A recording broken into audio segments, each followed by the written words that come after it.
தமிழ்நாட்டில் இப்போ போக்குவரத்து கழக தொழிலாளர்கள் திடீர் வேலைநிறுத்த போராட்டத்தில் ஈடுபட்டிருக்காங்க. அவங்க தங்களுடைய நீண்டகால கோரிக்கைகளை நிறைவேற்ற வலியுறுத்தி தொடர்ந்திருக்க இந்த போராட்டம் அவங்கள பொறுத்த வரைக்கும் நியாயமானது தான். ஆனால் முக்கிய பண்டிகையான பொங்கல் நேரத்தில் அரசாங்கத்தை விட பொதுமக்களை அதிகம் பாதிக்கக்கூடிய இத்தகைய போராட்டத்தை தொழிற்சங்கங்கள் எடுத்திருக்கிறது நியாயமானதா அப்படிங்கிற ஒரு கேள்வி மக்கள்கிட்ட எழுந்திருக்கிறத மறுப்பதற்கு இல்லை. தொழிலாளர் நலனை காக்கக்கூடிய இந்த வேலை நிறுத்த சித்தாந்தம் ஒரு காலத்துல உருவாக்கப்பட்டது கம்யூனிஸ்ட் இயக்கத்தால தான். அப்போ நாடு பிரிட்டிஷ்காரங்களுடைய அடிமை பிடியில இருந்தது. ஆனால் அதே சித்தாந்தத்தை மக்களை பாதிக்கும் போராட்டங்கள்ல பிற தொழிற்சங்கங்கள் மட்டுமின்றி கம்யூனிஸ்ட் தொழிற்சங்கங்கள் கூட இணைந்து ஆளும் அரசுகளை மிரட்டும் ஆயுதமாக இந்த வேலைநிறுத்த போராட்டத்தை பயன்படுத்துறது நியாயமானதா என்ற கேள்வி இப்ப எழுந்திருக்கு. அரசியல்ல நேர்மை, பொதுவாழ்வுல தூய்மை இலக்கணத்தை வகுத்தவர்கள் கம்யூனிஸ்ட் இயக்கத்தினர் தான். ஆனா அப்படிப்பட்டவங்களுக்கு ஆட்சி செய்யும் உரிமையை இந்தியாவுல ஓரிரண்டு மாநிலங்களை தவிர பிற மாநிலங்கள்ல மக்கள் ஆதரவு அளிக்காமல் இருக்கிறதுக்கு அவங்க மக்கள் வேற தொழிலாளர்கள் வேற அப்படிங்கிற பார்வையை கொண்டவர்களாக தொடர்ந்து இருப்பதால் தான் அவங்க தங்களுடைய போராட்ட முயற்சிகளையும் போராட்ட முறைகளையும் சுதந்திர இந்தியாவில் மாற்றிக்கொள்ளாமல் போனதும் கூட காரணமாக அமைஞ்சிருக்கு. நான் இதை சொல்றதால சில கம்யூனிஸ்டுகளுக்கு கூட கோபம் வரக்கூடும். ஒருவேளை முழுமையாக இந்த வீடியோவை பார்த்த பிறகு போக்குவரத்து தொழிலாளர்கள் போன்று பொதுமக்களுக்கு முக்கியமான தருணங்கள்ல வேலை நிறுத்த போராட்டம் மூலம் பாதிப்பை ஏற்படுத்துவதோடு அரசாங்கத்தை மிரட்டி காரியம் சாதிக்கும் போக்கு வேரூன்றி இருப்பதற்கான காரணத்தையும் இதை எதிர்காலத்துல களைவதற்கான மாற்று பாதைகளை தேர்வு செய்யறதுதான் மக்களுடைய நலனுக்கும் நாட்டுடைய பொருளாதார வளர்ச்சிக்கும் உதவும் அப்படிங்கிறதையும் புரிந்து கொண்டவர்கள் என் மீதான கோபத்திலிருந்து நிச்சயமாக விடுபடக்கூடும்.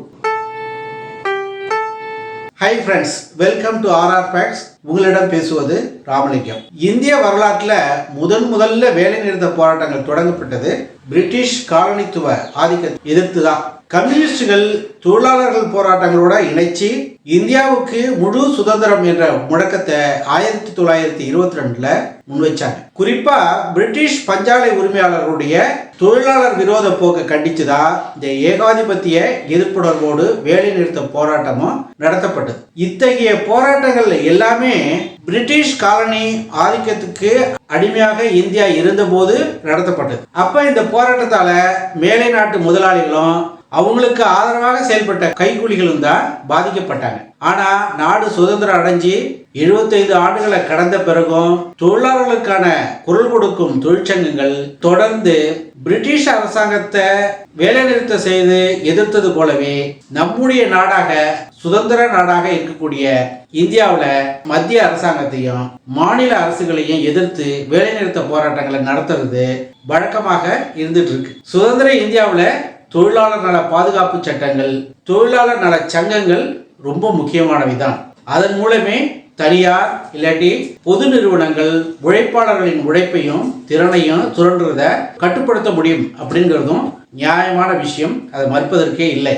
ஆனா இந்த தொழிற்சங்க கட்டமைப்புகள் தங்களுடைய தொழிலாளர் நலன் சார்ந்த விஷயங்களுக்காக வேலைநிறுத்த போராட்டத்தில் ஈடுபடும் போது அது பொதுமக்களை நேரடியாக பாதிக்காது என்றால் அந்த வேலைநிறுத்த போராட்டத்துல அவங்க ஈடுபடுறத யாரும் குறை சொல்லவே மாட்டாங்க. தனியார் நிர்வாகமோ பொதுத்துறை நிர்வாகமோ இல்லாவிட்டால் அரசாங்கமோ தொழிலாளர்களுக்கான கோரிக்கைகளை செவிசாய்க்காமல் இருக்கும் பொழுது வேலைநிறுத்த போராட்டத்தை முன்னெடுப்பதால் அது நேரடியாக பொதுமக்களை பாதிக்கும் என்றால் மாற்று வகையில தங்களுடைய உணர்வுகளை வெளிப்படுத்துறது தான் மக்களுக்கும் பொருளாதார வளர்ச்சிக்கும் பாதுகாப்பானது. அந்த வகையில முதல்ல பிற தொழிற்சங்க இயக்கங்களை காட்டிலும் கம்யூனிஸ்ட் இயக்க கொள்கைகளை கொண்ட தொழிலாளர் நலச்சங்கங்கள் முதல்ல தங்கள்கிட்ட ஒரு மாற்றத்தை ஏற்படுத்தி மற்றவர்களுக்கு வழிகாட்டியாக அமைய முயற்சிக்கணும். தொழிலாளர்கள் வேறு மக்கள் வேறு அப்படிங்கிற மனநிலையை தொழிற்சங்கங்கள் தொடர்ந்து கொண்டிருக்கிறது நல்லதில்லை. கால மாற்றத்துக்கு ஏற்ப அவங்ககிட்டையும் மாற்றம் ஏற்பட வேணும். பொதுவாக தொழிலாளர் பிரச்சனைகளுக்காக மக்களை நேரடியாக பாதிக்கக்கூடிய வேலைநிறுத்த போராட்டங்கள் அரசாங்கத்தை மிரட்டி அடிபணிய வைக்கும் நோக்கத்துடன் நடத்தப்படுறது தான். அத்தகைய நெருக்கடிகளை தான் இன்றைய போராட்டவாதிகள் செய்யறது வாடிக்கையாகவே இருக்கு. உதாரணத்துக்கு பள்ளி கல்லூரி தேர்வு நேரத்தில் ஆசிரியர்கள் வேலை நிறுத்தம், முக்கியமான இடர்பாடுகள் அல்லது ரொம்ப தேவையான நேரத்தில் வருவாய்த்துறையினர் வேலை நிறுத்த போராட்டம், பொதுமக்கள் பாதிப்பு இன்றி பயணத்தை மேற்கொள்ள வேண்டிய தீபாவளி, பொங்கல் போன்ற முக்கிய பண்டிகை காலங்களில் போக்குவரத்து தொழிலாளர்கள் வேலை நிறுத்தம் நடத்துறது, இதெல்லாம் முக்கியமானதாக குறிப்பிடலாம். இந்த போராட்டத்தின் நோக்கமே பொதுமக்களுக்கு ஏற்படும் இன்னல்களை ஊடகங்களும் பத்திரிகைகளும் வெளிச்சம் போட்டு காட்டும், இதனால் அரசாங்கத்துக்கு அவப்பெயர் ஏற்படும் அப்படிங்கிற ஒரு அச்ச உணர்வை ஏற்படுத்துறதுக்காக தான் நடத்தப்படுது. ஒரு அரசாங்கம் அது திமுகவாக இருக்கலாம், அண்ணா திமுகவாக இருக்கலாம், பாஜகவாக இருக்கலாம், காங்கிரஸாக இருக்கலாம், எந்த அரசாக இருந்தாலும் அதற்கு மக்களை பாதிக்கும் வேலைநிறுத்த போராட்டங்கள் மூலம் நெருக்கடியை ஏற்படுத்துறது இயல்பான ஒன்றாக இப்ப மாறிடுச்சு. இத்தகைய நேரங்களில் ஊடகங்களும் பத்திரிகைகளும் அப்போதைய நிலையை, அப்போதைய சூழ்நிலையை மட்டும்தான் அலசுறத வாடிக்கையாக கொண்டிருக்கு. சில நேரங்களில் அந்த அச்ச உணர்வுல சில அரசுகள் செவிசாய்த்து சில கோரிக்கைகளை மட்டும் நிறைவேற்றுவதாக வாக்களித்து போராட்டத்தை முடிவுக்கு கொண்டு வருவதும் வாடிக்கையாகவும் இருக்கு. ஆனா சில நேரங்கள்ல போராட்டவாதிகளுக்கு எதிராகவும் அரசு நடவடிக்கை எடுத்த சம்பவங்களும் தமிழ்நாட்டில் நடந்திருக்கு. தொழிலாளர்கள் பிரச்சனைகளையும் போராட்டங்களையும் அரசின் நெருக்கடிகளையும் விவாதிக்கக்கூடிய ஊடகங்கள் ஏனோ மக்கள் சார்பில் வாதாட முன்வருவதே கிடையாது. இதனாலதான் சில பொது வேலை நிறுத்த போராட்டங்களால் பாதிக்கப்படும் மக்களுடைய மனநிலை என்ன அப்படிங்கிறத போராட்டவாதிகள் உணர்றதே கிடையாது. ஆனா மக்கள் மனநிலை அப்ப எப்படி இருக்குங்கிறத பலரும் படம் பிடித்து காட்டுறதும் இல்லை. ஆசிரியர்கள் வேலை நிறுத்த போராட்டம் தேர்வு நெருங்கும் வேலையில தொடங்கக்கூடிய சூழல்ல மக்கள் பேசிக்கொள்றது இப்படிதான். இவ்வளவு நாள் என்ன பண்ணாங்க? உருப்படியா பசங்களுக்கு பாடம் சொல்லி தருவதும் கிடையாது. தனியார் பள்ளிகளில் கொடுக்கக்கூடிய சொற்ப ஊதியத்துல அந்த டீச்சர்ஸ் எப்படி பாடம் நடத்தி அந்த பசங்களை நல்ல நிலைக்கு கொண்டு வராங்க. ஆனா இவங்க வருஷம் தொடங்கிட்டா போதும் போனஸ், சம்பள உயர்வுன்னு கேட்க ஆரம்பிக்கிறதுல இருந்து வேலை நிறுத்தம், போராட்டம்னு சொல்லி பசங்க வாழ்க்கைக்கு உருப்படியா எதையும் செய்யவும் மாட்டேங்கிறாங்க. வசதி இல்லாம போனதால இந்த பள்ளிக்கூடங்கள்ல பசங்களை படிக்க வைக்கிற இக்கட்டான நிலை இருக்கு. தேர்வு நடக்கிற நேரத்துல இப்படி ஒரு போராட்டம் தேவைதானா அப்படின்னு அழுத்து கொள்ளக்கூடிய ஏழைகளுடைய பாமர ஜனங்களுடைய வேதனைகளை ஊடகங்கள் இந்த தொழிற்சங்கவாதிகள் காதுகளுக்கு கொண்டு சேர்ப்பதில்லை. அதே போலதான் போக்குவரத்து கழக தொழிலாளர்கள் சங்கங்கள் வேலை நிறுத்த போராட்டத்துல ஒவ்வொரு முறையும் ஈடுபடும் போதும் மக்கள் இப்படிதான் பேசிக்கிறாங்க. பஸ்ஸை டயத்துக்கு எடுக்கிறது கிடையாது, குறிப்பிட்ட இடத்துல நேரத்துக்கு சேர்க்கறதும் கிடையாது, பஸ்ல ஏறும்போது சில்லறை நோட்டா மாத்திக்கிட்டு தான் ஏற வேண்டியிருக்கு. ஒருவேளை சில்லறை பணம் இல்லாம 500 ரூபாய் 200 ரூபாய் நோட்டா இருந்தா அந்த நோட்டை கொடுத்துட்டு நம்ம இறங்க வேண்டிய இடம் வரைக்கும் அந்த கண்டக்டர்கிட்ட மீதி பணத்தை கேட்டு கெஞ்ச வேண்டியதா இருக்கு. கடைசி நேரத்தில் நம்ம மறந்துட்டோம்னா அந்த பணம் அதோடு சரிதான். தொலைதூர பஸ்ஸில் ஏறுனா இயற்கை உபாதை வசதி உள்ள ஹோட்டலில் நிறுத்துறதே இல்லை. பல நேரத்தில் அவங்க நிறுத்துகிற இடத்துல மோசமான காஃபி சாப்பாடு ஹோட்டலாக தான் இருக்கு. கேட்டால் அரசாங்கம் இந்த ஹோட்டலில் தான் நிறுத்த சொல்லுது, நாங்கள் என்ன செய்யறதுன்னு பதில் சொல்கிறாங்க. ராத்திரி நேரத்தில் பாதுகாப்பான இடத்துல நிறுத்துறதுக்கு மறுக்கிறாங்க. அப்போ ரூல்ஸ் அண்ட் ரெகுலேஷனை பேசுகிறாங்க. இதெல்லாம் தனியார் பஸ்ஸில் இல்லை. இந்த மாதிரி அரசாங்க பஸ்ஸில் தான் அநியாயம் நடக்குது. இப்போ முக்கியமான நேரம் ஸ்ட்ரைக்கு நான் இப்போ நடத்துகிறாங்க. இதனால தான் கூட்ட நெரிசலாக இருந்தாலும் கட்டணம் அதிகமாக இருந்தாலும் தனியார் பஸ்ஸில் பயணம் செய்ய வேண்டிய நிலைக்கு தள்ளப்படுறோம் அப்படின்னு புலம்புறதையும் பல நேரங்களில் கேட்க முடியுது. வருவாய்த்துறை ஸ்ட்ரைக் நடத்தும் பொழுது அதில் ஆளும் அரசாங்கமும் மக்களுடைய சாபத்துக்கு உள்ளாகிறது வாடிக்கையான ஒன்று. பிறப்பு இறப்பு சான்றிதழ் உட்பட பல்வேறு சான்றுகளுக்காக அலையக்கூடிய மக்கள் அந்த துறையை மட்டுமின்றி அரசாங்கமே லஞ்ச ஊழலா இருக்கு, நாடு எப்படி உருப்படும் அப்படின்னு திட்டுறதும் உண்டு. அதோட அவன் சொந்த உழைப்பையும் தனியார் நிறுவனங்கள் கொடுக்குற சொற்ப ஊதியத்தையும் வச்சு பிழப்ப நடத்திட்டு இருக்கான். இவங்க மாச சம்பளம் அது பத்தாதுன்னு கிம்பளம்னு வாழ்க்கையை நடத்திக்கிட்டு இப்ப ஊதிய உயர்வுக்கு வேற போராட்டம் நடத்துறாங்க அப்படின்னு திட்டுறதும் உண்டு. கல்வி வளர்ச்சி அடைஞ்சு வரக்கூடிய இந்த வேளையில இப்படி மக்கள் அதிருப்திக்குள்ளாகும் வகையிலான போராட்டங்களை முன்னெடுக்கக்கூடிய தொழிலாளர்கள் மட்டுமின்றி அந்த தொழிற்சங்கங்கள் மீதும் மக்களுக்கு நிச்சயமாக அதிருப்தி ஏற்படுவது இயற்கையானதுதான். இதை ஏனோ தொழிற்சங்க இயக்கங்களும் உணர்வதில்லை, தொழிலாளர்களும் உணர்வதே கிடையாது. இந்தியா அகிம்சையில பிறந்தது, தன்னைத்தானே துன்புறுத்தி கொள்ளும் உண்ணாவிரத போராட்டம் என்கிற பேராயத்தை தான் காந்தி உறுதுணையாக வச்சு இந்த நாட்டுக்கு விடுதலை வாங்கி கொடுத்தாரு. அந்நிய பொருள்களை வாங்குறதில்லைங்கிற சுதேசி இயக்கம் நாட்டின் விடுதலைக்கு கை கொடுத்தது.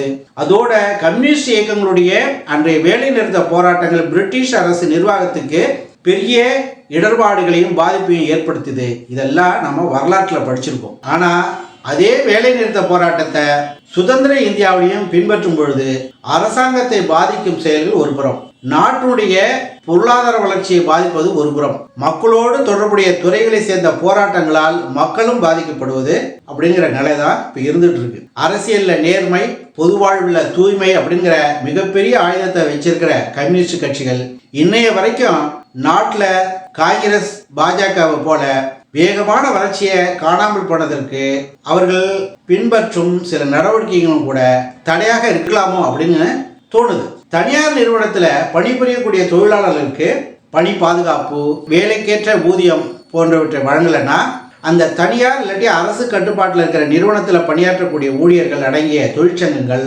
ஆர்ப்பாட்டம், உள்ளிருப்பு போராட்டம் போன்றவற்றில் ஈடுபடுறதால அரசுக்கோ அல்லது அந்த சம்பந்தப்பட்ட நிர்வாகத்துக்கோ மட்டும்தான் நெருக்கடி ஏற்படும். இதனால பொதுமக்களுக்கு எந்த பாதிப்பும் ஏற்பட போறதில்லை. ஆனா ஒரு வேலை நிறுத்த போராட்டம் பொதுமக்களை பாதிக்கும் வகையில் அமைஞ்சால், குறிப்பா வருவாய்த்துறை, போக்குவரத்து துறை, மின்வாரியம், பள்ளி கல்வித்துறை, பொது மருத்துவத்துறை, துப்புரவுத்துறை போன்ற துறைகள்ல அரசாங்கத்துக்கு எதிராக நடத்தப்படும் வேலை நிறுத்த போராட்டங்கள் அதிகமாக பொதுமக்களை தான் பாதிக்குது. அந்த வகையில தான் இன்றைய தொழிற்சங்கங்களுடைய போராட்டங்கள் பலவும் பொதுமக்களுக்கு எதிரான போராட்டங்களாக மாறி இருக்கு. காவல்துறையில மட்டும் வேலை நிறுத்தம் செய்ய முடியாது, அதுல தொழிற்சங்கம் அமைக்க அனுமதிப்பதில்லை. இந்த நிலை மற்ற துறைகளுக்கு இல்லாமல் அளிக்கப்பட்டிருக்கிற சுதந்திரம் தவறாக பயன்படுத்தப்படுதோ அப்படிங்கிற சந்தேகம் கூட இந்த போராட்ட காலங்களில் எழுது. ஏதோ ஒரு இக்கட்டான சூழல் ஏற்பட்டு அப்ப நீதிமன்ற படிக்கட்டுகளை அரசு நிர்வாகமும் தொழிற்சங்கமும் மிதிக்கும் பொழுது இனி இந்த துறைகளிலும் சங்கங்களை அனுமதிக்க கூடாதுங்கிற ஒரு சட்டம் போட்டு வழிகாட்டும் நிலை எதிர்காலத்தில் ஏற்பட்டா கூட ஆச்சரியப்படுறதுக்கு இல்லை. இன்றைய தொழிற்சங்கங்கள் அவங்களுடைய நியாயமான கோரிக்கைகளை நிறைவேற்ற வலியுறுத்தி அரசாங்கத்துடைய கவனத்தை கவர பல மாற்று பாதைகள் இருக்கிறத கொஞ்சம் யோசிச்சு பார்க்கணும். எல்லா விஷயத்திலையும் மேலை நாடுகளை ஒப்பீடு செய்யக்கூடிய நாம மக்களை பாதிக்கக்கூடிய தொழிலாளர் போராட்டங்கள்ல ஜப்பான் நாட்டு தொழிலாளர்களுடைய போராட்ட முறையை பின்பற்றுவதற்கு ஏன் தயக்கம் காட்டுறோம் அப்படிங்கிறதும் தெரியல. ஜப்பான்ல தொழிலாளர்களுக்கான பல தொழிற்சங்கங்கள் இருக்கு. அந்த தொழிற்சங்கங்கள் ஒரு காலத்துல நடத்திய வேலை நிறுத்த போராட்டங்களால் மக்களுக்கு பாதிப்பு, நாட்டினுடைய வளர்ச்சிக்கு பாதிப்பு ஏற்பட்டதை கருத்தில் கொண்டு அந்த நாட்டு தொழிலாளர்களுடைய சம்மதத்தோடு அந்த தொழிற்சங்கங்கள் தங்களுடைய போராட்ட வியூகத்தை மாற்றிக்கொண்டன. குறிப்பா ஜப்பான்ல தொழிலாளர்கள் தங்களுடைய குறைகள், கோரிக்கைகளுக்கான வேலைநிறுத்த போராட்டங்கள்ல ஈடுபடுறது கிடையாது. அவங்க தங்களுடைய கோரிக்கைகளை வலியுறுத்தி வேலை நேரத்துல அதிகபட்சமாக வெளிநடப்பு தான் செய்யறது உண்டு. சிறிது நேரம் வெளிநடப்பு செஞ்சுட்டு பிறகு தங்களுடைய பணிகளை பார்க்கிறது உண்டு.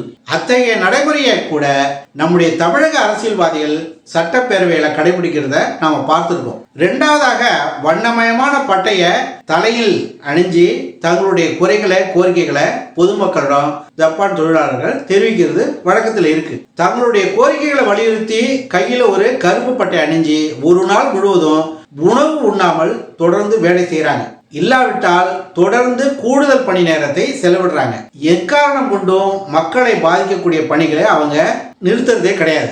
இது ஒரு வகையில நிர்வாகத்தையோ அல்லது சம்பந்தப்பட்ட நிறுவனத்தையோ அகிம்சை முறையில எதிர்க்கக்கூடிய போராட்டமாக அமைஞ்சிருக்கு. இந்த போராட்டங்கள்ல அவங்களுக்கு முழுமையான வெற்றியை இதுவரைக்கும் கொடுத்துட்டு தான் இருக்கு. ஆனா அகிம்சை வழியில் போராடி இந்தியாவுக்கு சுதந்திரம் கிடைத்த நிலையில ஏன் அந்த அகிம்சை வழி போராட்டத்துக்கு மதிப்பளிக்க எல்லாரும் தயங்குறாங்கிறது தான் இன்றைய கேள்வி. ஒருவேளை போராட்டங்களுக்கு அரசாங்கமோ தனியாரோ அல்லது பொதுத்துறை நிறுவனமோ செவி சாய்க்காது அப்படிங்கிற அவநம்பிக்கை காரணமாக அமைந்து விட்டதா, இல்லாவிட்டால் தொழிற்சங்கம் என்றாலே எதிராளிகள் அச்சப்படும் உணர்வை ஏற்படுத்துவதுதான் அப்படிங்கிற தவறான புரிதலா அப்படிங்கிற கேள்வியும் தொக்கி நிற்குது. நாட்டில் இத்தகைய ஆழமான அகிம்சை வழி போராட்டங்களை பிற இயக்கங்கள் முன்னெடுக்குதோ இல்லையோ, முக்கியமாக தொழிலாளர் வர்க்கத்துக்கும் பொதுமக்களுக்கும் பாதிப்பை ஏற்படுத்தக்கூடிய செயல்பாடுகளுக்கு என்றைக்கும் குரல் கொடுத்து கொண்டிருக்கிற கம்யூனிஸ்ட் இயக்கங்கள் மாற்று வகை போராட்டங்களை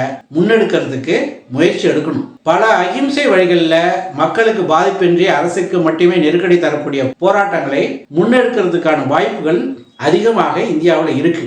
அப்படி ஒருவேளை முயற்சி செய்தால் அந்த இயக்கங்களின் மீது மக்களுக்கு கண்டிப்பாக நம்பிக்கை உருவாகும். நாட்டின் வளர்ச்சி பாதைக்கு கம்யூனிஸ்டுகளின் பங்களிப்பு பேசப்படும். வேறு வழியின்றி பிற தொழிலாளர் நலச்சங்கங்களும் இத்தகைய போராட்டங்களை கையில் எடுக்க வேண்டிய நிலை ஏற்படும்.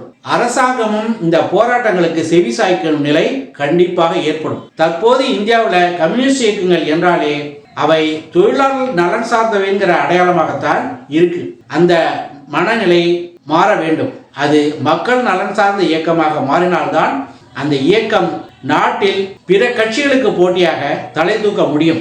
அதோடு மக்களின் நிறைவேறாத கனவாக இருந்து வரும் ஊழல் லஞ்சமற்ற அரசுகளை அவற்றால் உருவாக்க முடியும். காலத்துக்கு ஏற்ற மாற்றத்தை கம்யூனிஸ்ட் இயக்கங்களும் பிற கட்சிகளின் தொழிலாளர் இயக்கங்களும் தங்களுடைய போராட்ட வழிமுறைகளை மாற்றிக்கொண்டால் இந்த இயக்கங்கள் மக்கள் நலன் சார்ந்தவையாகவும் தொழிலாளர் நலன்களை மீட்டெடுக்கும் வல்லமையும் கொண்டதாக மாற வாய்ப்பு இருக்கு.